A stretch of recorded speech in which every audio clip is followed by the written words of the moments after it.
School నుంచి పిల్లలొచ్చిన తర్వాత వాళ్ళకేదైనా చేసి పెట్టాలని ఫ్రిడ్జ్‌లో చూస్తే దోస పిండుంది. బటర్ దోస చేద్దామని ఇంక దోసలు వేస్తున్నా. ఫస్ట్ దోస అయితే దేవుడికిచ్చేసా. అది మంచిగా రాలేదు. రెండో దోస అయితే వేస్తున్నా. బాగా పలచగా ఏస్తుంటే ఏంటంటే ప్యాన్ నుంచి పిండనేది సెపరేట్ అయిపోయి లేసొస్తుంది. అందుకే ఇంక బాగా పలచగా కాకుండా మామూలుగా అయితే వేసేసి తురిమిన క్యారెట్ ఉంటే ఇంక దాని మీద వేసేసి ఇంకా లాస్ట్‌లో అయితే బటర్ అయితే వేసి ఒకవైపే కాల్చుకోవాలి. రెండో వైపయితే కాల్చకూడదు.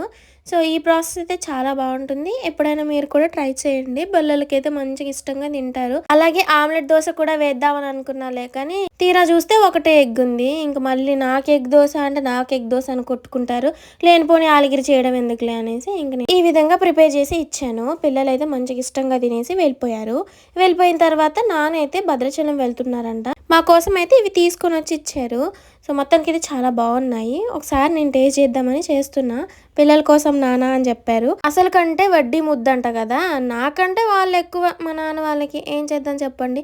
నేనెలా ఊరుకుంటాను. అసలకైతే టేస్ట్ చేశాను.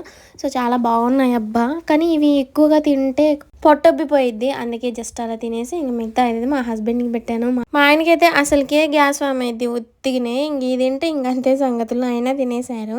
ఎందుకు వేస్ట్ చేద్దాం అనేసి. మొత్తానికైతే మీరు వీడియోని చూసి వెళ్ళిపోవడమే కాకుండా కుసంత కుడి చేత్తోనో, ఎడమ చేత్తోనో లైక్ కొట్టేసి మీ చక్కగా కామెంట్ పెట్టొచ్చు కదా!